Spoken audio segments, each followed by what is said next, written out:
우리 삶의 주관자 되신 예수 그리스도의 이름을 찬양드립니다. 우리 삶의 약속을 이루시는 신실하신 하나님이심을 찬양드립니다. 오늘 사무엘서를 공부할 때 이 안에서 이 사무엘서에서 말씀하고 있는 또 드러나고 있는 하나님이 어떠한 분인지를 알 수 있도록 인도해 주시고 우리 삶에 그 하나님을 경험할 수 있도록 주님 인도해 주십시오. 이 시간을 복되게 하시고 성령님 충만하게 임재해 주십시오. 우리 마음을 사로잡아 주십시오. 예수님의 이름으로 기도합니다. 네, 예, 오늘은 사무엘서 한번 보도록 하겠습니다. 뒤에 강의안 준비되어 있고요. 제가 파일 드린 게 6강으로 아마 드렸나 봐요. PDF를. 그렇죠. 근데 제가 다시 복사를 잘했습니다. 7강이라고. 그래서 아까 프린트하면서 깜짝 놀랐어요. 왜 6주밖에 안 됐지? 보니까 7주더라고요. 7강입니다. 자, 사무엘서 기록 목적을 먼저 보도록 하겠습니다. 네 가지의 기록 목적이 있을 것 같아요. 첫 번째는 사사 시대가 마감되고 왕정 시대가 시작된 배경과 이유를 설명해 주고 있습니다. 사사 시대의 극심한 무질서는 불가피하게 왕정 제도의 필요성을 촉발했고요. 이로써 왕정을 통하여 사사 시대의 혼란과 무법이 종식됨을 기대하는 거죠. 사사기의 마지막 어떻게 끝나는지 기억하시죠? 그때 왕이 없었기 때문에 끝이 납니다. 그리고 사무엘서는 그리고로 시작을 하죠.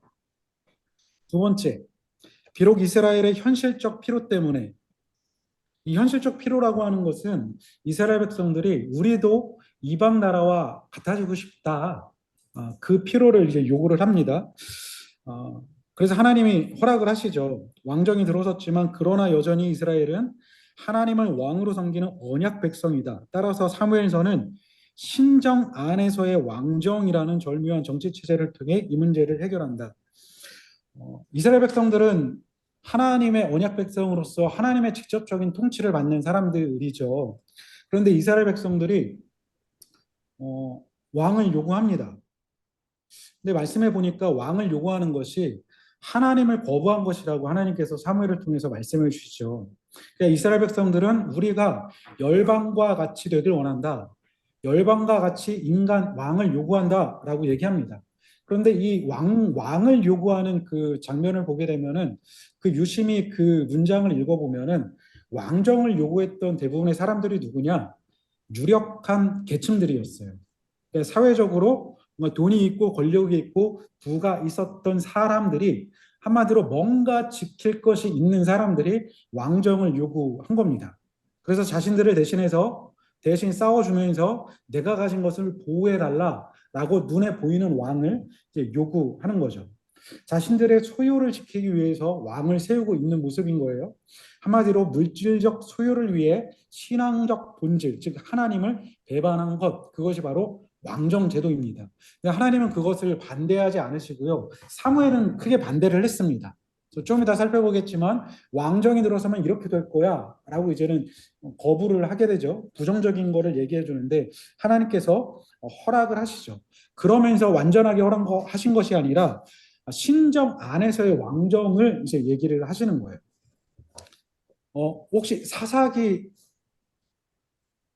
기억하시나요? 사사기에 사사들이 12명이 나오는데 12명의 사사들이 6명의 무슨 사사, 6명의 무슨 사사 이렇게 구분을 했죠. 되게 어려운 질문. 수림이 대사사, 소사사. 혹시 그 구분법을 기억하세요? 사실 이게 구분할 수 없는 건데 학자들이 그냥 구분을 한 거예요. 두 가지예요. 기억나실 거예요. 제가 말하면은 분량에 의해서 나눕니다. 두 번째는 어떠한 학자들은 역할에 의해서 나누기도 해요. 그래서 대사사와 소사사를 대사사는 군사력 지도자, 군사력을 가지고 이스라엘 백성들을 압제해서 구원한 사람을 대사사로 부르고요. 소사사는 그런 것보다는 사법적, 행정적 이런 정치를 했던 사람들을 소사사로 얘기합니다. 그런데 이게 사무엘서와 그 열왕기로 이제는 들어서면서 대사사를 예언자가 그 전통을 이어받는 거예요. 소사사의 역할을 왕이 이어받는 겁니다. 역할이 다른 거예요. 그러니까 이스라엘이 요구했던 왕은 그 이방 백성들의 왕을 요구했지만 하나님은 예언자와 왕의 견제 안에서 신정 안에서의 왕정을 하게 한 거죠.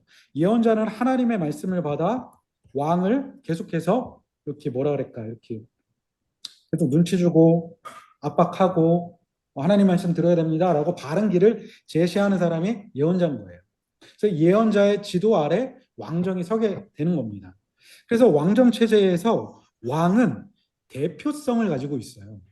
이스라엘 모든 백성들의 대표가 왕입니다. 그래서 하나님이 보시기에 왕에 순종하면 이스라엘 백성들이 순종한 거예요. 그래서 복을 줍니다. 근데 왕이 불순종하면 이스라엘 백성들이 불순종한 거예요. 그래서 벌을 내리십니다. 왕이 믿음을 보이면 이스라엘 백성들이 믿음을 보인 거예요. 그래서 신정 안에서 왕권에서 왕에게 가장 중요한 그 요소가 무엇이냐면은 정치력, 군사력, 지도력이 아니에요. 이거는 하나님이 하시는 거예요. 사사기 혹시 기억나시나요? 사사들을 쇼페팀이라고 부르잖아요. 재판관 이런 뜻인데 12명의 사사들 중에서 사사 누구누구라고 불린 사람이 누구였죠? 12명의 사사들 중에서 사사 땡이라고 불린 사람이 누구였죠? 어? 아무도 없었어요. 그죠? 아무도 없었어요. 사사 누구누구라고 불린 사람은 아무도 없었고 사사 땡땡땡이라고 딱 한 번 나와요. 어떻게 나오냐면 사사 하나님이라고 표현이 돼요. 사사기서는 이 표현을 통해서 사사의 역할을 하시는 분은 오직 하나님밖에 없으시다라는 것을 보여주는 거예요. 우리를 구원하실 분, 군사력으로, 정치적으로, 여러 가지 지도력으로 우리를 이끄실 분은 하나님밖에 없음을 얘기하는 거죠. 그래서 하나님이 왕하게 원하시는 거 그게 아니에요. 좋은 군대 만들어라, 작전을 짜라, 뭐 용기를 가져라 이런 게 아니라 딱 하나를 요구하시는 거예요. 그게 무엇이냐? 믿음입니다. 그거에 따라 순종인 거예요. 왕은 백성들의 대표로서 이것만 하면 돼요. 그럼 나머지는 누가 하시냐? 쇼페팀 야훼께서 하신다라는 거예요. 이거를 보여주면 됩니다. 그래서 왕에게 이거를 요구하는 사람이 바로 예언자, 그죠? 선지자 이 역할을 하는 거예요. 그래서 혹시 그 에어컨 괜찮으신가요? 꺼도 혹시 될까요? 보세요. 킬까요? 클까요? 그럼 켜두겠습니다. 혹시 치우신가 해서. 어, 자, 이게 굉장히 중요합니다. 그런데 이거를 신약적으로 좀 이어보면 하나님이 우리를 왕 같은 제사장으로 삼으셨어요. 그죠? 왕 같은 제사장. 왕이면 왕이고 제사장이면 제사장이지 왕 같은 제사장은 도대체 뭘까요? 다스리는 거예요. 일반적인 왕은 다스림이잖아요. 왕으로서 다스리는 권세가 우리 안에 있는 거예요. 근데 다스림의 방법이 제사장적으로 다스려야 된다라는 거예요. 그러면 좀 이해되시죠? 왕 같은 제사장. 다스림의 권세가 있는데 다스림의 방식이 권력이 아니라 제사장적 요소라는 거예요. 그래서 우리가 왕 같은 제사장이다라고 하는 것은 우리는 그리스도인은 교회는 세상을 대신하여 제사장, 세상을 대신하여 구별되고 대신하여 믿음을 드리고 대신하여 순종함으로 살아가는 존재가 왕 같은 제사장이라는 거예요. 그게 왕적 다스림입니다. 그러니까 권력으로 다스리는 게 아니라 이러한 부분으로서 우리가 살아가면 하나님이 다스림을 주신다라는 거예요. 그러니까 왕이 백성들의 대표인 것처럼 왕 같은 제사장으로 불림을 받은 우리 그리스도인, 우리 교회는 세상의 대표로 하나님이 바라봐 주신다는 거예요. 세상을 바라볼 때 그냥 바라보시는 것이 아니라 하나님이 세우신 왕 같은 제사장, 여러분들, 교회를 통하여서 세상을 바라봐 주신다라는 거예요. 그래서 세상의 어떠함은 그리스도인에게 달린 거예요. 성경적으로 하나님 편에 의하면. 그렇기 때문에 교회가 세상의 소망입니다라고 우리는 얘기할 수 있는 거예요. 세상 사람들은 동의하지 않죠. 그러나 하나님은 우리에게 그 권세를 주셨고 우리의 정체성은 누가 뭐래도 세상의 소망이 되는 거예요. 왜냐하면 우리는 세상의 대표자로서 하나님을 보시기 때문에 우리의 제사장적인 다스림을 통하여서 하나님은 세상을 다스리실 거기 때문에 그래서 마태복음에 보게 되면 18장인가요? 교회에 대해서 얘기를 하시잖아요. 묻고 푸는 권세가 교회에게 있다라고 얘기를 하고 있어요. 그래서 18장 20절에 보게 되면 이런 말씀하시죠. 두세 사람이 내 이름으로 모인 곳에 나도 그들 중에 있느니라. 자, 이 말씀 한번 어떻게 이해를 하시는지 한번 얘기를 들어볼까요? 두세 사람이 내 이름으로 모인 곳에 나도 그들 중에 있느니라. 이거 어떻게 이해하고 들으셨고 적용하세요? 이 말씀.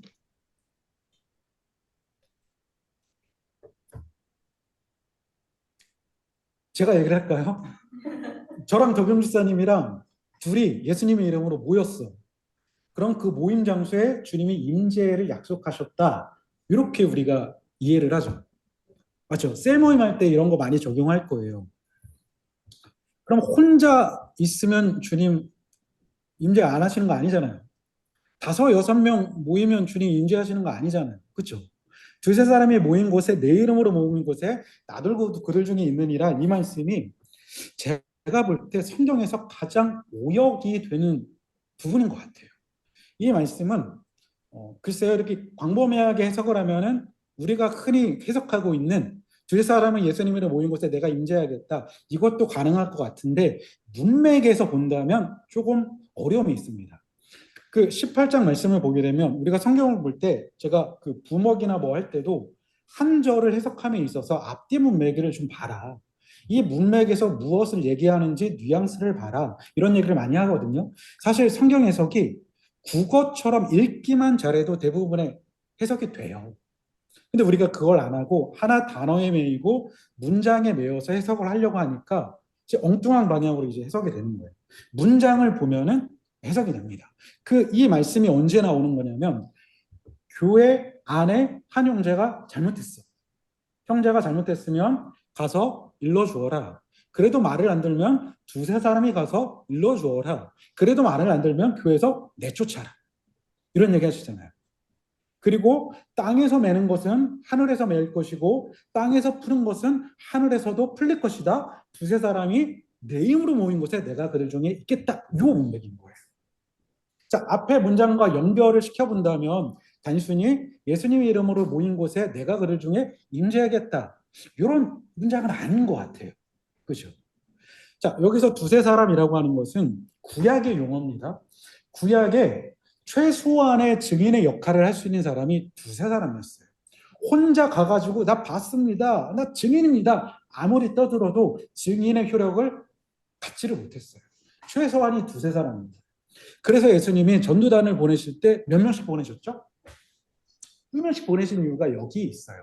히브리인들에게 있어서 두 명 이상이 가야 자기 말에 대한 효력이 발생하기 때문에 두 명을 보낸 거예요.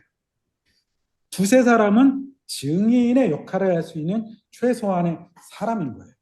이 문맥에서 두세 사람이 내 힘으로 모인 곳에 나도 그들 중에 있겠다라고 하는 것은 지금 교회에 대해서 말씀하시는 거군요. 교회가 이 땅에서 어떠한 결정을 내리던 교회가 이 땅에서 묶으면 묶이고 풀면 풀릴 거라는 그 권위에 대해서 말씀하시는 거예요. 그래서 교회가 예수님의 이름으로 어떤 것을 결정하면 내가 하늘에서 듣고 그거를 승인할 거야. 인준할 거야. 권위를 줄 거야. 이런 말씀인 거예요. 이해되시나요? 그러니까 어, 예수님은 항상 우리와 함께 하십니다. 우리가 혼자 있어도 계시고요. 10명이 있어도 계시고요. 둘이 있어도 임재하시죠. 내주하시죠. 이 말씀에서는 교회의 권한인 거예요. 교회가 결정하면 내가 오케이 사인해 줄게. 교회가 결정하면 내가 인준해 줄게. 교회의 역할이 세상에서 그런 거야 라고 얘기를 하는 거예요. 이게 교회라는 거예요. 이게. 그래서 교회는 결정을 잘해야 됩니다. 왜요? 하나님의 그 결정을 인준해 주신 거잖아요. 그래서 교회 결정은 굉장히 조심스러워야 되는 거예요. 그만큼의 권한을 가지고 있기 때문에. 여기서 교회라고 하는 것은 여러분 각자죠. 각자죠. 그리고 하나 교회의 공동체를 수의 우리란 말이에요. 우리가 어떠한 결정을 가지고 사느냐에 따라서 하나님이 그것들을 보시고 결정해 주시고 그 결정에 따라 일해 주신다라는 어마어마한 약속이 두세 사람이 내 이름으로 모인 곳에 나도 그들 중에 있겠다라는 거예요. 자, 이런 겁니다. 그래서 여기서 말하고 싶은 것은 왕은 백성을 대표한다. 그리스도인은 왕 같은 제사장으로 부름받았다. 다스리는 존재이지만 그 방법이 제사장으로서의 다스리는 거다. 제사장의 역할. 그 역할로서 다스리면 하나님이 하신다라는 거예요. 자, 기로 목적 세 번째. 하나님께서 아브라함과 여호수아에게 약속하신 언약적 복, 특히 땅이 다윗을 통해 완전히 성취되었음을 보여주고자 합니다. 다윗이 사무엘 하게 되면 전적으로 다윗에 대한 이야기인데 그 크게 그 주변 그 족속들을 다 이제는 정복을 하거든요. 근데 크게 사사 시대로부터 끊임없이 이스라엘을 괴롭혀왔던 하나의 족속이 있어요. 철기 문명을 가지고 있었던 블레셋입니다. 이제 누구죠? 삼손이 블레셋과 싸웠는데 블레셋에게 좀 당하죠. 블레셋과의 싸움이 마지막 4사 3선으로 통하여서 조금 좀 잘 정복이 안 됐어요. 그리고 사무엘서 내내 백성들을 괴롭히는 나라가 블레셋입니다. 언약궤를 뺏어가고요. 그런데 그 블레셋의 전쟁을 종식시키는 사람이 다윗이에요. 다윗이 드디어 블레셋과의 전쟁을 종식시킵니다. 그리고 또 하나가 400년간 단 한 번도 정복해내지 못했던 아주 중요한 땅이 있어요. 지금도 중요한 땅이에요. 이스라엘에서. 가장 중요한 땅. 예루살렘. 예루살렘은 베냐민 지파와 유다 지파의 땅의 경계선에 딱 맞물려 있었거든요. 그래서 반쪽은 베냐민 지파에게 준 것 같고 일부 부분 유다 지파에게 준 것 같아요. 근데 베냐민도 유다도 그 땅을 정복해내지 못했습니다. 조금 빼앗았지만 금방 또 뺏겼어요. 단 한 번도 정복하지 못했던 땅이 예루살렘인데 다윗이 그 안에 있었던 여부스 족속을 완전히 몰아내요. 그래서 400년간 정복하지 못했던 그 땅을 비로소 정복을 합니다. 하나님이 약속하신 땅을 마침내 마지막까지 정복하면서 다윗이 땅에 대한 약속을 성취했다라는 것을 사무엘서에서 보여주는 겁니다. 마지막, 다윗은 하나님께 큰 사랑과 은혜를 받은 인물이었지만 그 역시 많은 허물과 정말 많은 허물과 약점을 보임으로써 이스라엘의 운명과 미래가 인간 왕정에 있는 것이 아니라 오직 하나님의 언약적 신실함에 있음을 깨닫게 하기 위함이다.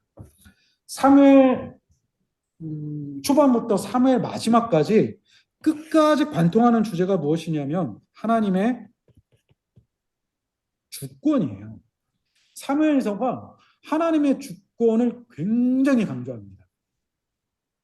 다윗이 왕으로 세움받는 모든 이야기를 보게 되면 다윗이 한 게 아무것도 없어요. 하나님이 주변 사람들을 움직이셔서 전쟁에서 이기고 누구를 이기고 무엇을 빼앗고 그래서 다윗이 그냥 무임승차해서 왕으로 되어진 남유다의 왕으로서 7년 반을 다스리고 그 다음에 나중에 이제 전체 이스라엘을 다스리잖아요. 남유다의 왕이 된 것도 다윗이 한 게 없어요. 전체 이스라엘의 왕이 된 것도 다윗이 한 게 없어요. 하나님이 주변 사람들을 이용하셔서 다윗을 왕의 자리에 앉혀 놓으신 거예요. 이따가 다윗의 언약을 보겠지만 다윗의 언약은 조금 좀 배가 아파요. 왜 다윗한테만 이러지? 무조건적인 언약을 하셨어요. 다윗, 네가 잘못해도 그 언약을 뺏지 않을 거야. 사울한테는 뺏었잖아요. 그래서 제일 주권에 대해서 그 대비되는 사람이 사울과 다윗이거든요. 사울은 두 번 잘못해요. 13장이나 15장에 혹시 무엇을 잘못했는지 혹시 아세요? 7일 기다려라 했는데 못 기다리고 번제를 드렸어. 그랬더니 이거 하나 잘못했다고 하나님이 당신을 버리셨대. 그리고 15장에서 진멸을 명하시죠. 다 죽여라. 근데 자기가 눈에 보기에 약한 것들은 죽이고 좋은 것들은 살려둔 거예요. 그랬더니 다시 한번 확인사살. 하나님이 당신 버리셨다. 그러니까 두 번의 잘못으로 인해서 사울이 완전히 버림받아. 그래서 하나님이 뭘 하시냐면 나 후회한다. 일단 후회한다 살펴볼게요. 그 정도로 버리세요. 근데 다윗은요 간음했어요. 살인했어요. 그리고 마지막에 인구조사하면서 교만을 드러냈어요. 간음, 살인, 십계명 어긴 거잖아요. 살인죄, 율법에 의하면 공개 처형으로 죽어야 마땅하는 죄인 거예요. 근데 하나님이 용서하세요. 왕으로서의 자질을 보게 되면은 사울이 훨씬 저는 용맹했던 것 같아요. 아까 말했지만 다윗은 주변 사람들이 잘해서 왕이 됐어요. 다윗도 잘했지만, 근데 사울은 모든 전쟁 가운데 참여를 합니다. 선봉에 서요. 그리고 거의 모든 전쟁을 승리로 이끌었던 사람이 사울이에요. 사울은 왕으로서 굉장히 잘했어요. 그런데 두 번 잘못해서 버림을 받죠. 다윗은 왕이 될 때까지 한 게 별로 없어요. 엄청난 죄를 저질렀죠. 그런데 하나님이 얘를 세우시고 언약을 주시고 무조건적인 축복을 주신다는 거예요. 이거 어떻게 이해할 수 있죠? 배가 아파요. 다윗은 이렇게 잘못했는데 왜 다윗을 선택하실까? 하나님의 주권이. 하나님이 인간을 선택하실 때에 인간이 잘했기 때문에 준비되었기 때문에 선택하신 경우 별로 없거든요. 아브라함 우상을 만들던 사람이잖아요. 아브라함이 하나님의 부르심을 받았을 때 그분이 여호와 하나님임을 몰랐거든요. 차츰차츰 알게 된 거예요. 그러면서 우선 쫓아갔지만 와이프 팔고 두 번 팔고 엉뚱한 짓 하고 뭐 사울도 마찬가지잖아요. 바울 예수 믿는 사람들 죽였던 사람들. 그러니까 대부분의 사람들이 많은 사람들이 우리가 봤던 사사기 다 결함이 있는 사람들이잖아요. 대부분의 사람들이 결함이 있고 연약함이 있고 자질이 없는데 하나님이 부르셔서 하나님이 쓰실 만한 사람으로 사용하시는 경우가 대부분이다라는 거예요. 하나님의 주권 어떻게 해석할 수가 없을 것 같아요. 이해를 못하겠는 거예요. 하나님이 왜 사울은 패하시고 다윗은 선택하셨는가. 둘의 결정적인 차이를 마지막에 보도록 할게요. 그래서 사무엘서는 하나님이 하신다. 사사기는 마찬가지죠. 하나님이 하신다. 사무엘서도 마찬가지. 하나님이 하신다. 자, 구조를 볼게요. 처음과 끝을 계속 살펴보는데요. 혹시 여호수아의 처음과 끝 기억하시는 분 있나요? 여호수아의 처음과 끝. 여호수아에 대한 두 가지 표현. 모세의 수종자에서 여호와의 종으로 끝나죠. 그래서 서론에서 가장 많이 나오는 단어가 건너라. 마지막에 가장 많이 나온 단어가 섬겨라. 건너야 하는 궁극적인 이유, 그 땅에서 하나님을 섬기기 위해. 사사기의 처음과 끝. 가나안 족속과 싸우기 위해서 누가 올라가야 됩니까? 유다가 올라가라. 마지막. 베냐민 족속과 싸우기 위해서 누가 올라가야 됩니까? 유다가 올라가라. 처음에 싸움의 대상은 가나안 족속이었는데 여차저차 족속 그 이스라엘 지파들 간의 싸움으로 바뀌게 되는 이야기. 그 원인이 12 사사들의 이야기였죠. 자, 룻기서의 처음과 끝. 텅 빈 나오미, 그러나 가득 찬 나오미.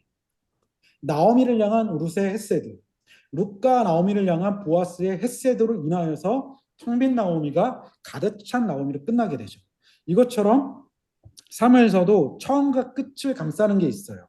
바로 한나의 노래와 다윗의 노래가 처음과 끝을 감싸고 있습니다. 노래와 기도가 있어요.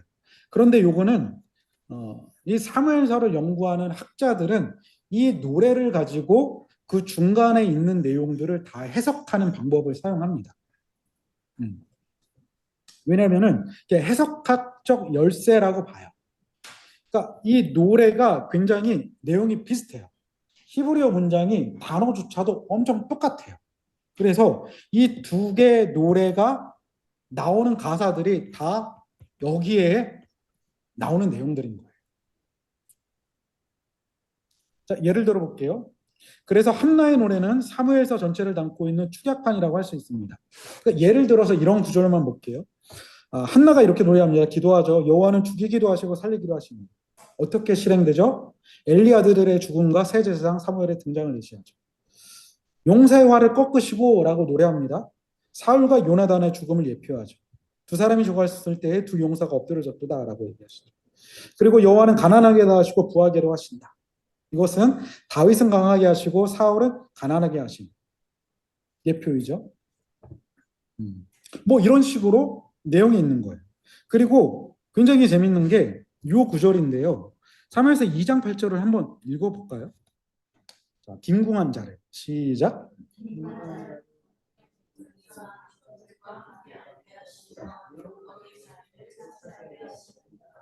자, 엘리 제사장은 의자에서 등장을 하고요. 의자에서 활동을 하다가 의자에서 죽습니다. 그래서 이 키세라고 하는 이 의자가 사무엘서 전체를 이해하는 굉장히 중요한 거예요.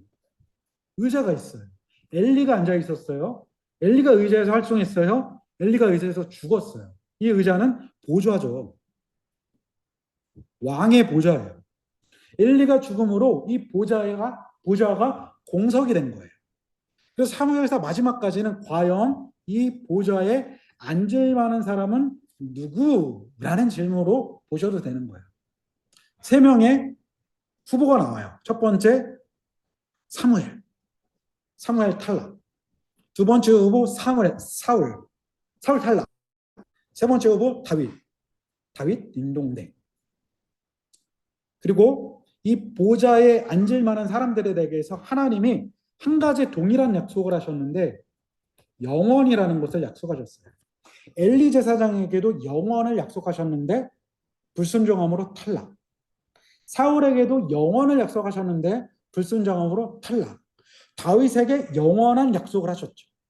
그래서 이 영원을 약속을 이어가기 위해서 다윗이 하는 한 가지 행동이 하나님의 언약궤를 가져오는 거예요. 이 부분은 다음 주 열왕기상 전반부와 함께 살펴보도록 하겠습니다. 그래서 이 주제로 보시면 재밌어요. 과연 보좌에 앉을 사람은 누구인가? 사무엘인가? 사울인가? 다윗인가? 다윗이 앉게 되죠. 사무엘 7장 13절에. 그러나 궁극적으로 이 보좌에 앉으시는 분은 하나님이십니다. 자,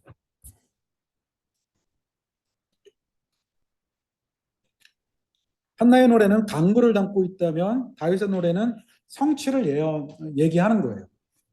다윗이 한나의 노래에 들어간 모든 그 이야기들이 다윗을 통해서 성취됐다라는 게 그 중간 본론에 있는 모든 이야기입니다. 자, 넘어가고요. 두 번째 구절을 보도록 할게요. 사무엘서는 인물 중심으로 쓰여져 있습니다. 네 명의 인물이 나와요. 엘리, 사무엘, 사울, 다윗 이렇게 나옵니다. 그래서 인물 중심으로 보게 되면은 3+1로 구분을 할 수 있어요. 사무엘상은 세 부분으로 나눌 수 있고요. 사무엘하는 전적으로 다윗에 대한 이야기입니다. 그래서 사무엘상을 세 부분으로 나누면 1장에서 7장은 엘리와 사무엘의 비교예요. 엘리 가문이 추락하고 사무엘 가문이 상승합니다. 8장부터 15장까지는 사무엘과 사울이 주인공이에요. 사무엘상 16장부터 31장은 사울과 다윗이 주인공이고요. 사무엘하는 전적으로 다윗이 주인공입니다. 그래서 이러한 패턴으로 쓰여져 있어요. 사무엘상 1장부터 7장은 엘리 가문이 추락을 합니다. 이때 하나님이 한 인물을 준비하시죠. 사무엘이에요. 사무엘이 상승하죠. 두 번째 챕터에서는 사무엘과 사무엘 가문이 추락합니다. 아들들이 잘못하고요. 아들들에게 세습을 하게 되는 잘못을 하게 돼요. 그리고 이때 사울을 준비시켜서 사울이 상승을 하게 돼요. 세 번째 챕터에서는 사울이 불순종으로 하락을 하게 되고요. 이때 다윗을 준비시킴으로 다윗이 상승을 하게 됩니다. 이때가 다윗에게 있어서 가장 고난의 때였던 거예요. 사무엘하는 다윗이 어떻게 상승을 하는지 쭉 보여주다가 어떠한 사건 이후에 다윗과 다윗 가문이 완전하게 추락을 하게 됩니다. 그래서 다윗이 상승하는 최고점이 사무엘하 7장이에요. 이때 다윗의 언약이 여기 있습니다. 그러다가 8장부터 10장까지는 다윗의 성공에 대해서 쓰여지고 있는데 뉘앙스가 약간 기울어지고 있어요.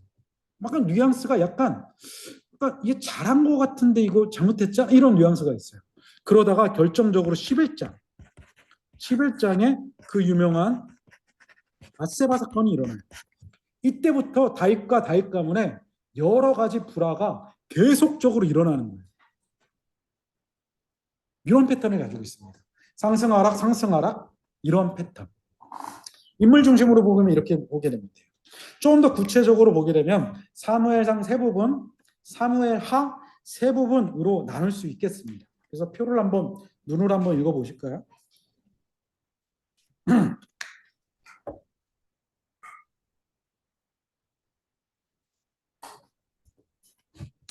특별히 사무엘상의 세 번째 부분, 사무엘상 16장부터 31장. 여기가 이 중에서 21장부터 아니죠. 이 부분이 다윗에게 있어서 가장 뭐라 그럴까? 가장 고난의 때가 바로 여기에 있습니다. 이 후반부에. 이런 식으로 보면 되고요. 마지막 장 페이지에 보게 되면 제가 요약을 다 해놨거든요. 그 요약을 보면서 오늘은 그 6가지로 나눠놨잖아요. 이 6이야기 중에서 조금 부분적으로 점검해야 될 것만 한번 보도록 할게요. 한번 잘 따라와 주세요. 자, 첫 번째. 사무엘상 1장부터 7장. 제사장 엘리와 선지자 사무엘에 대한 이야기예요. 엘리가 하락하고 사무엘이 상승하게 됩니다. 1장에서는 한나가 이제 아이가 없어서 상전에서 울며 기도하는 사건이 나오고 2장에서 사무엘의 출생에 감사하는 한나의 노래와 또 엘리 아들들의 죄가 기록이 되어 있죠. 그런데 사사기를 보게 되면 사사기 끝에 되면은 한 레위인이 등장을 하게 되죠. 레위인. 근데 이 레위인은 자격이 없는 레위인이에요. 그렇죠? 근데 이 레위인이 연루된 성적 타락이 기록되어 있어요. 이 레위인이 연루된 살인과 전쟁이 언급되어 있어요. 사사기 마지막에. 근데 사무엘서 초반에 보게 되면 동일하게 자격 없는 레위인이 나와요. 누구죠? 엘리와 두 아들. 눈이 어두웠던 엘리, 불량했던 아들들. 자격 없는 레위인이 똑같이 나와요. 두 아들의 성적 타락에 대해서 이야기를 하고 있어요. 두 아들이 전쟁에 나가 죽임을 당하고 소식을 듣고 엘리 역시 죽습니다. 병행하고 있어요. 사사기 마지막과 사무엘서 전반부가. 이게 무엇을 뜻할까요? 사무엘서의 초반은 사사기에 왕이 없던 시절에 자기 소견대로 행하였던 그 상황과 똑같다라는 거예요. 그런데 그 시대를 살아갔던 사람이 룻기서죠. 룻기서도 이 시대를 살아갔던 사람들의 이야기예요. 그 시대를 살아갔지만 룻과 보아스는 헌신하고 포기하고 말씀에 순종하여 헤세드를 보임으로 텅 빈 나오미를 가득 찬 나오미로 바꾸게 되었던 사람들인 거예요. 이거와 똑같이 사무엘 전반부의 시간은 자기 소견대로 행하였던 암흑기였는데 그 역전을 누굴 통해서 하시냐? 사무엘을 통하여서 하신다라는 거예요. 자, 사무엘상 3장 1절을 보게 되면 지난주에 봤던 것처럼 여호와의 말씀이 희귀하여 이상이 없었던 시기가 사무엘의 시기였습니다. 말씀과 이상은 하나님이 이스라엘 백성들에게 말씀하시는 매개체죠. 그러니까 이스라엘 백성들에게 말씀하실 예언자가 없었던 거예요. 그래서 말씀하지 않은 거예요. 그런데 사무엘상 마지막에 보게 되니까 단에서부터 부엘세바까지, 단이 최북단이죠. 이스라엘 최북단이고요. 부엘세바가 최남단이에요. 최남단부터 최북단까지, 할라에서 백두까지 온 이스라엘이 사무엘은 여호와의 선지자라고 세우심을 이런 줄 알았더라. 드디어 하나님이 세우신 선지자가 등장을 하게 되죠. 그래서 무엇을 하시냐? 여호와께서 실로에서 다시 나타나시되 여호와께서 실로에서 여호와의 말씀으로 사무엘에게 자기를 나타내시는니다. 말씀과 이상이 없었어요. 그런데 사무엘을 통하여서 말씀과 이상이 생기기 시작했습니다. 하나님 이스라엘 백성들에게 이제는 임재하시는 거예요. 그러다가 사무엘상 4장 1절에 이렇게 시작해요. 사무엘의 말이 온 이스라엘에게 전파되었다. 무슨 말일까요? 사무엘을 통하여서 하나님의 말씀과 이상과 그것들이 온 이스라엘에게 드디어 임재하기 시작한 거예요. 그 어두움의 시간을 끊어냈던 사람이 사무엘이었습니다. 이게 사무엘이에요. 그 사무엘에 대해서 이렇게 소개를 합니다. 1장 1절 한번 읽어볼게요. 시작.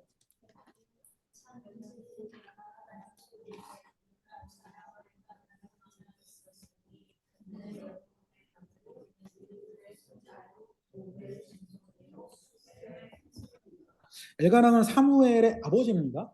근데 한 사람을 소개하는데 4대, 5대, 사무엘은 6대인 거예요. 족보를 이렇게 말하는 것은 죄송해요. 이거 없고요. 그 뒤에 제가 요약한 거 보고 따라오시면 돼요. 족보를 이렇게까지 말을 하는 것은 이유는 딱 하나입니다. 뼈대 있는 집안이라는 거예요. 사무엘은 뼈대 있는 집안의 출신이다라는 거예요. 그런데 사무엘이 제사장이잖아요. 제사장은 레위 지파만 가능합니다. 그것도 아론의 자손들이 제사장으로 섬길 수 있는 거예요. 그런데 엘가나는 에브라임 사람이에요. 질문. 사무엘은 에브라임 사람 엘가나의 아들이니까 사무엘은 레위 지파다. 아니다. 에브라임 지파다. 어딜까요? 사무엘은 에브라임 지파예요. 아버지가 에브라임 지파잖아요. 맞죠? 근데 역대상에 보게 되면 레위의 아들들을 이제 소개합니다. 레위의 아들들이 게르손과 고핫, 그하시라고 해요. 또 무라리가 있어요. 그리고 고핫의 아들들은 쭉 얘기를 하다가 엘가나가 나와요. 그의 아들이 사무엘이에요. 엘가나가 고핫의 자손이에요. 레위인이래요. 누가? 사무엘이. 이거 어떻게 된 거예요? 성경의 기록이 맞지가 않아요. 사무엘상에서는 에브라임 사람이라고 말하면서 역대기에서는 레위 사람이래. 그것도 그앗의 자손이래. 아론의 자손이래. 그래서 제사장이 될 수 있대. 이거 어떻게 이해를 하게 될까요? 둘 중에 어디에 뭘 선택하고 싶으세요? 난 사무엘서를 믿겠어. 난 역대기를 믿겠어. 어떻게 이해를 하실래요?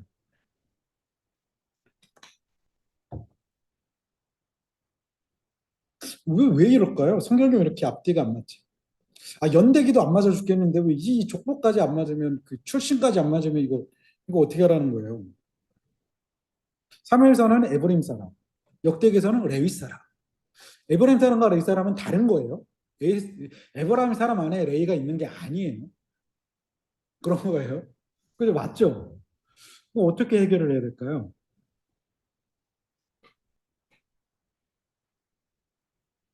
첫 번째, 에브라임 사람이라는 말 자체가 에브라임 지파가 아니라 에브라임 지파들이 사는 그 지역에 사는 사람이다라는 해석입니다. 그렇죠? 근데 히브리 원문을 보게 되면 아주 정확하게 에브라임 사람이라고 얘기하고 있어요. 그래서 이것도 정확하게 이거다라고 얘기할 수 없는 거예요. 그래서 그 레위인들은 부여받은 땅이 없잖아요. 그래서 12지파들이 각각 4개씩 성읍을 내놔해서 48개의 레위 성읍을 만들었어요. 그러니까 중앙 성소가 있었는데 제사를 드리러 올 때 머니까 분배받은 땅에 이렇게 막 이렇게 주민센터를 지은 것처럼 이렇게 곳곳에 막 48개를 짓고 거기에 살았던 거예요. 근데 사사기에 보게 되면 레위인들이 그 성읍을 떠나서 엉뚱한 곳에 막 살게 되잖아요. 그랬던 시기였기 때문에 이유는 알 수 없겠지만 엘가나의 그 자손 그 선조들도 어떠한 이유 때문에 성읍을 떠나 에브라임 지파 사람들이 사는 지역에서 살았던 것은 아닐까라고 추정을 하는 거예요. 두 번째, 두 번째, 원래 에브라임 사람이 맞아요. 원래 에브라임 사람입니다. 그런데 어머니 한나가 소원을 하죠. 하나님께 드리고 머리에 삭도를 대지 않겠습니다. 이 말이 무슨 말이냐면 나실인으로 키우겠다라는 거예요. 내 아들을 나실인으로 키우겠다. 평생을. 나실인으로 키우기 위해서 이렇게 하나님께 드려지는 존재로 키우기 위해서 나실을 선언을 한 거고, 나실인으로 살다가 나중에 엘리 가문의 후계자가 되어서 제사장이 되기 위해 엘리 가문의 입양이 된 것이다 라고 보는 경우가 있어요. 원래는 에브라임 지파인데 입양이 된 거다. 그러니까 두 가지 설을 가지고 이제 학자들이 얘기합니다. 무엇이 맞는지는 모르겠어요. 근데 역대상에서 콕 집어서 레이 사람이라고 얘기하니까 첫 번째 설이 조금 더 맞지 않을까라고 생각을 합니다. 왜냐면은 입양이 된 거라고 한다면 엘가나는 레이 지파에 들어가면 안 되는 거잖아요. 족보에. 그렇죠? 얘는 빼버리고 엘리가 대신 들어가야죠. 근데 들어가지 않았던 걸 보면은 첫 번째 추측이 맞지 않을까. 원래 레이 사람인데 평생 이거 성경을 봐도 질문하지 않을 것 같은 부분인데 그래도 한번 끄집어 봤어요. 재밌잖아요. 자, 이렇게 이야기를 하게 됩니다. 그리고 4장에서 6장은 언약궤에 관련된 거예요. 언약궤를 빼앗기죠. 그 엘리의 두 아들들이 전쟁에 가져갑니다. 전쟁에 가져가면은 승리할 거다라고 믿어서 실로에 있던 언약궤를 가져가서 여기서 빼앗기게 돼요. 그래서 누구죠? 블레셋이 아스돗으로 가져갑니다. 다곤 신전이 있는 거. 근데 다곤 신전이 두 번이나 무너지고 넘어지고 팔이 부러지고 그래서 가드로 옮기죠. 전염병이 생깁니다. 그래서 에그로로 옮기죠. 또 전염병이 옮깁니다. 그래서 수레에 태워서 베세메스로 옮기죠. 이때 이건 뭐야 하고 이렇게 열어봤다가 5만 70명이 죽음을 당합니다. 두렵죠. 그래서 기란 여아림에 두게 되죠. 아비나홈의 집에 거의 20년이 넘는 시간 동안 방치되게 되는 거예요. 그것을 나중에 그 누구죠? 그 누구죠? 다윗이 가져오는 거예요. 16kg 정도가 된다고 합니다. 11kg에서 16kg. 근데 말씀해 보게 되면 6걸음 걷고 제사를 드려요. 학자들이 두 가지 의견을 얘기하는데 6걸음 걷고 제사를 드린 거는 일회적인 일이다. 아니다. 6걸음마다 제사를 드렸다. 근데 학자들은 이 두 번째에 더 많은 사람들이 손을 들어줍니다. 11kg, 16kg를 법궤를 메고 그 산악지대를 6걸음 걷고 제사 지내고 6걸음 걷고 제사 지내고 이렇게 간 거예요. 가능한 일인가? 그 짐승을 뭐로 드렸을까 제사? 뭐 양 한 마리 잡더라도 엄청나잖아요. 몇 날 며칠이 걸렸을 것 같아요. 그렇기 때문에 예루살렘 성전에 들어갔을 때 춤을 출 수밖에 없었던 것은 아닐까. 나옵니다. 두 번째 부분. 사무엘상 8장부터 15장까지는 사무엘과 사울에 대한 상승과 쇠퇴이죠.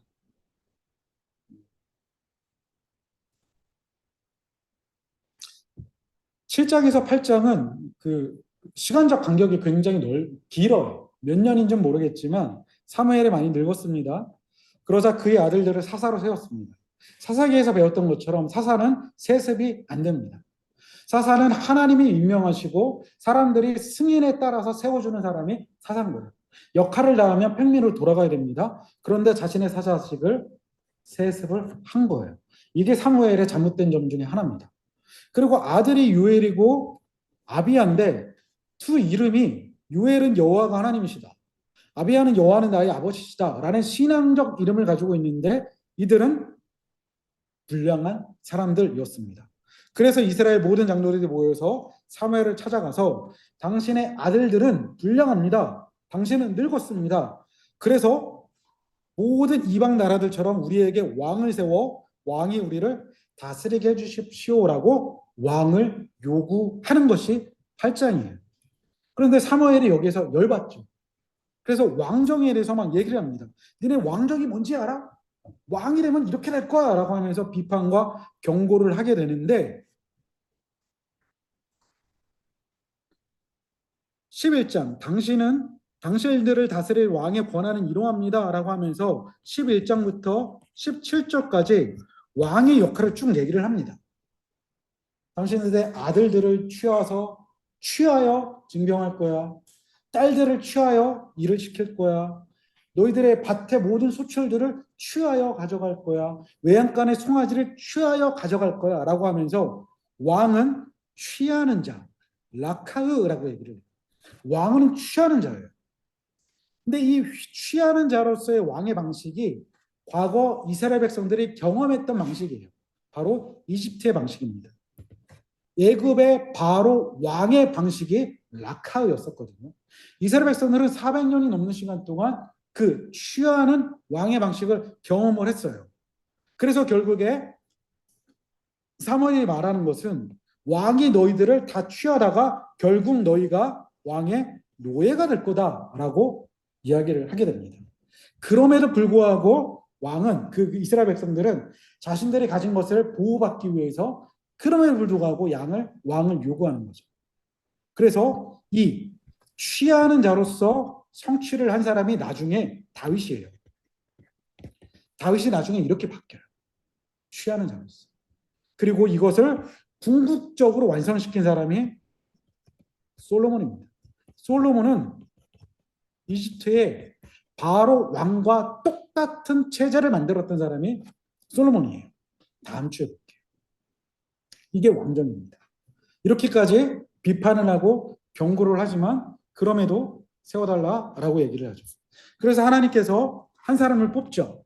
베냐민 지파의 사울입니다. 사무엘상 9장에 보게 되면 사울을 하나님이 어떻게 세우시는지가 나와요. 그런데 베냐민 지파예요.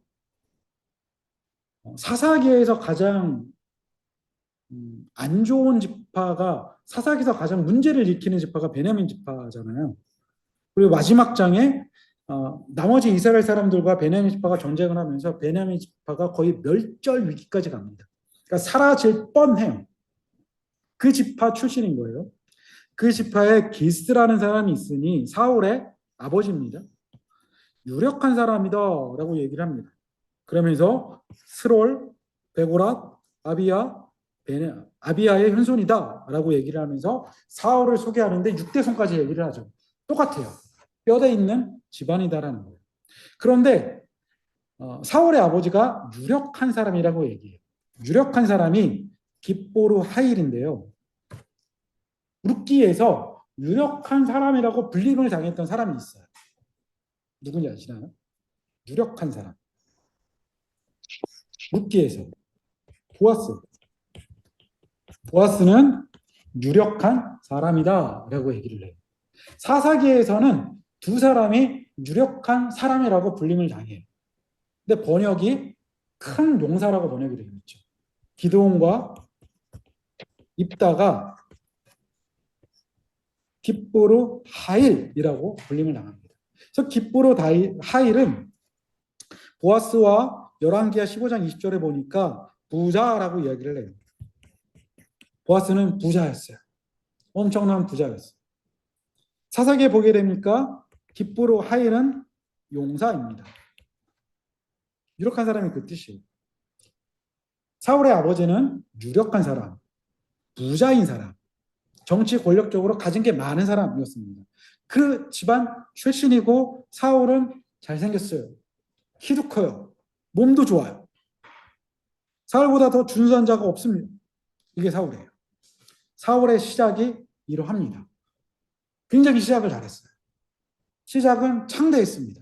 그런데 13장 1절에 보게 되니까 사울에 대해서 이렇게 얘기해요.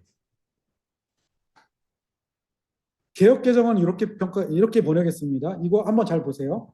사울이 왕이 될 때 40세라 그가 이스라엘을 다스린 지 2년에 라고 얘기하면서 왕이 될 때 40세였고 지금 9장의 사건이 통치 2년에 일어난 일이라고 얘기를 해요. 이때 버림받아요. 13장에서. 그러니까 개역 개정에 의하면은 시작은 창대했는데 왕으로 다스린 지 2년 만에 하나님께 버림받게 되는 거예요. 근데 세 번역은 이렇게 번역을 했어요. 사울이 왕이 되었을 때 나이가 30살이래요. 10살이 차이 나요. 그가 이스라엘을 다스린 지 42해였대요. 근데 우리는 제가 강의를 할 때 통일 왕국의 사울, 다윗, 솔로몬은 40년씩 다스렸다고 얘기를 했는데 세 번역은 42년을 통치했대요. 40년의 통치가 사도행전에 있어요. 40년 동안 그를 왕으로 섬기하셨다. 사울은. 이것 때문에 40년이라고 보는 거거든요. 여기서도 성경의 번역이 안 맞아요. 근데 이 문장이 히브리어 문장을 보고 그러면 굉장히 재밌어요. 히브리어 문장은 이 뜻이에요.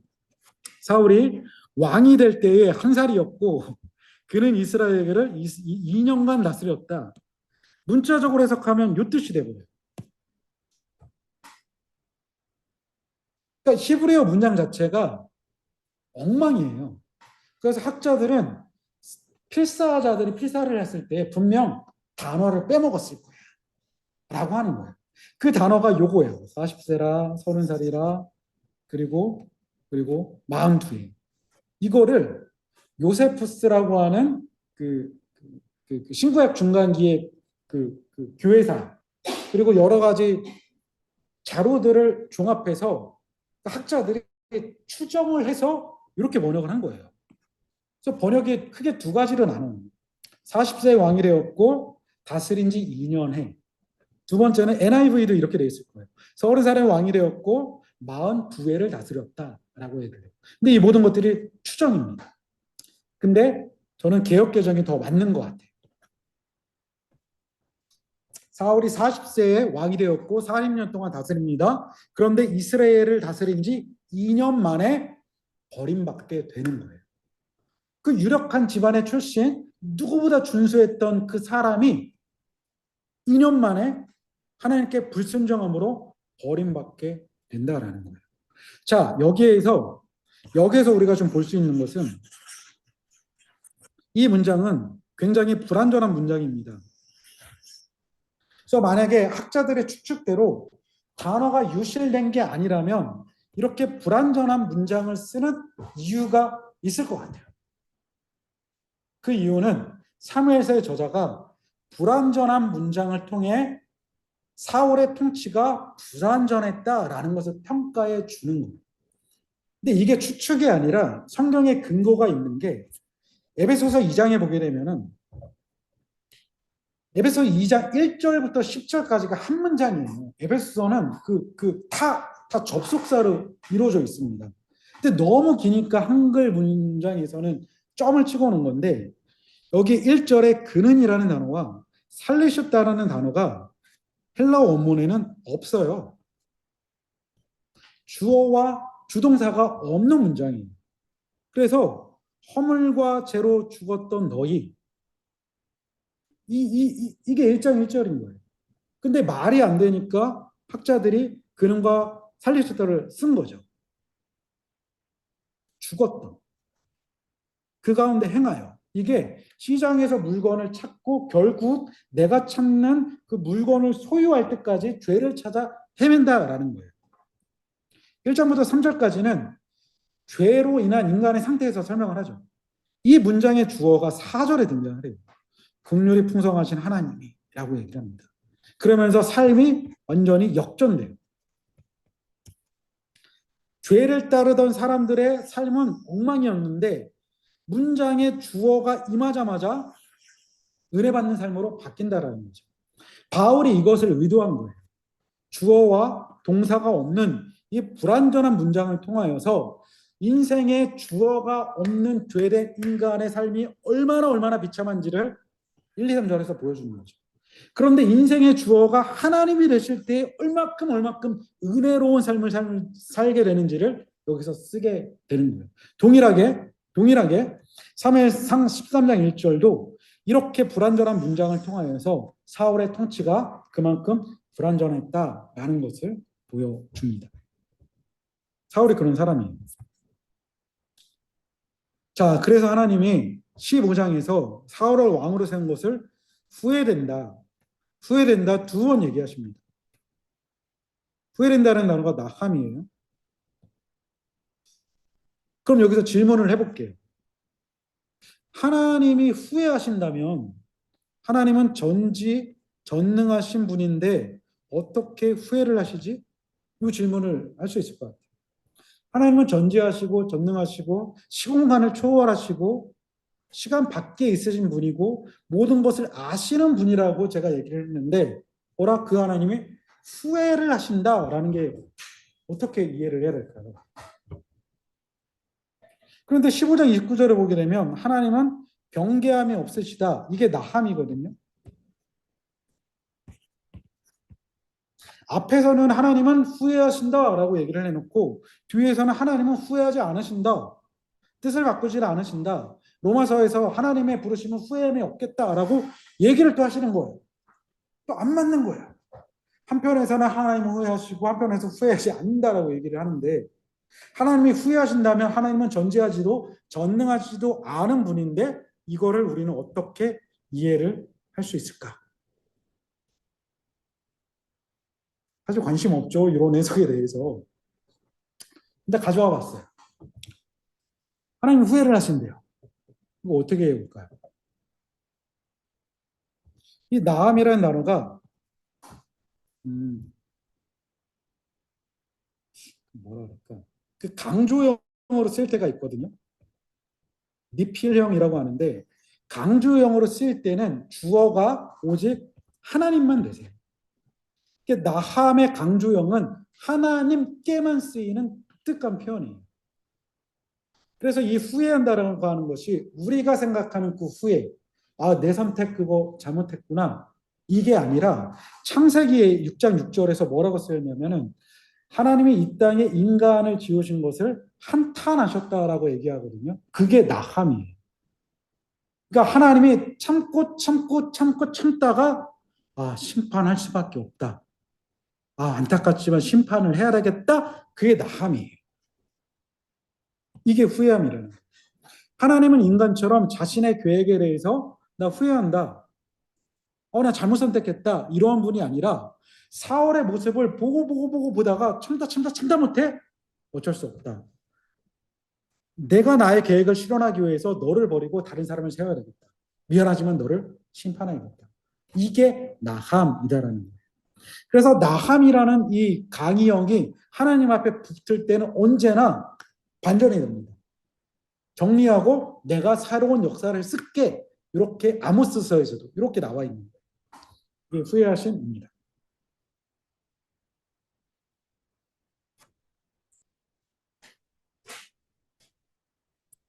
쭉 넘어가죠.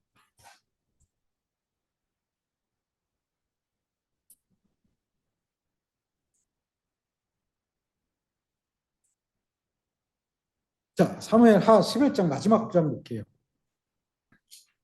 사무엘 11장은 다윗이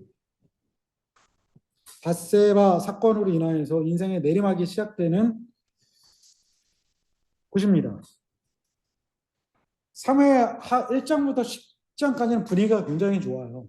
그리고 7장에 하나님이 언약을 맺으십니다. 그 언약의 내용이 뭐냐면은 내 집과 내 나라가 내 앞에서 영원히 보존되고 내 왕위가 영원히 견고하리라. 무조건적 약속을 주신 것이 다윗의 언약입니다. 다윗 언약의 핵심은 다윗의 후손이 죄를 지어도 반역한 아들이 아버지에게서 받는 징계는 맞지만 결코 약속이 제거되지 않을 거다. 이게 다윗의 언약입니다. 그러니까 무조건적인 언약.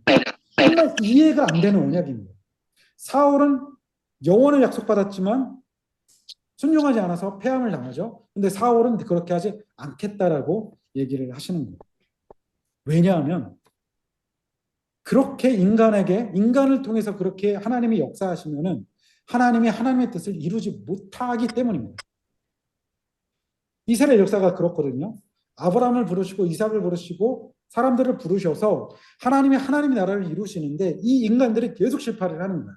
그러면 하나님은 계속 하나님의 뜻을 이룰 인간을 찾으시고 언약을 맺으시는 건데 이 인간이 죄인인지라 그것들을 이루지 못하는 거죠. 그러면 영원히 하나님의 약속이 이루어지지 않기 때문에 다윗의 때에 결정을 하시는 거예요. 인간 편에서 언약을 파기해도 나는 인간을 통하여 다윗을 통하여 이 약속을 이룰 거야. 하다 못해 하나님 자신이 이 땅에 오신 거예요. 이것이 다윗의 언약의 골자입니다. 그런데 11장에 밧세바를 취하게 되죠. 밧세바 이야기에서 강조되는 것이 라카흐예요. 아까 기억하시나요? 왕은 취하는 자다. 그 라카흐예요. 사무엘상 8장에서 사무엘 선지자가 이스라엘이 왕을 요구할 때 왕은 백성들에게 끊임없이 라카흐 빼앗을 것, 그래서 너희들이 왕의 노예가 될 것이라고 경고를 했는데 다윗이 지금 사울이 경고했던 라카흐 취하는 빼앗는 왕이 된 거예요. 그래서 이때부터 다윗 집안의 재화가 끊이지 않습니다. 밧세바로부터 낳은 아들이 죽고요. 다윗의 아들 암논이 이복누이를 범하고요. 압살론은 암논을 보복살해하고요. 압살론은 다윗에게 반란을 일으키어 다윗의 후궁들과 동침하고 죽임을 당하게 되는 계속적으로 하락하는 일들이 바로 이때부터 시작이 되는 거예요. 그리고 마지막 사무엘하 21장부터 24장은 하나의 부록입니다. 아까 초반에 얘기했던 다윗의 노래와 다윗의 기도가 여기에 있었죠. 그런데 여기에서 다윗이 다시 한번 인구주사를 통하여서 하나님께 교만을 떠는 죄를 범하게 됩니다. 그런데 그 죄를 범한 다음에 그 다음에 행동이 무엇이냐? 회개예요. 철저하게 회개하죠. 하나님께서 회개하는 다윗에게 솔로몬을 주셔서 다윗 왕조를 이어가게 하시죠. 그리고 인구주사라는 잘못을 했지만 하나님은 은혜를 베푸시는데 아라우나의 타작만을 구매함으로 나중에 성전 건축 자리를 예비하게 하십니다. 솔로몬이 여기서 성전 건축을 하게 되는 거죠. 그래서 아까 얘기했던 사무엘서 전체에 흐르는 주제, 주권이라는 거죠. 이유는 모르겠어요. 하나님께서 사울은 이만큼 잘못해서 버리셨고 다윗은 이만큼 잘못해서 우리가 볼 때 버리지 않으셨고 무조건적 언약을 주셨는데 그 차이점이 무엇인가? 사무엘서 내에서 볼 수 있는 것은 이거인 것 같아요. 사울과 다윗의 결정적인 차이점이 잘못을 했을 때 지적을 받았을 때 사울은 언제나 핑계를 댑니다. 근데 다윗은 언제나 회개를 했던 거예요. 회개를 합니다. 그래서 그 결과 핑계를 냈던 사울은 버리시고 회개를 했던 다윗은 선택을 하셨다라는 거예요. 하나님의 주권적 선택이 무엇인지 모르겠지만 사무엘서 이야기를 통해 볼 때 이게 우리가 적용할 수 있는 적용점인 것 같아요. 죄에 대해서 우리가 핑계를 댈 거냐 아니면 회개를 할 거냐.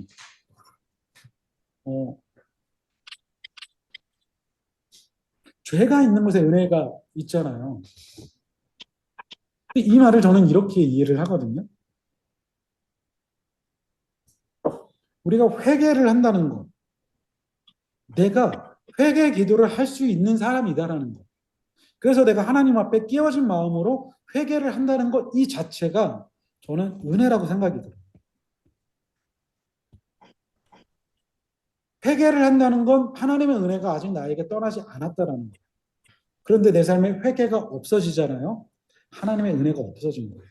그 말은 사울처럼 죄를 지어도 죄가 죄인지 모를 만큼 무뎌진 거예요. 여기까지 가면 안 되는 거예요.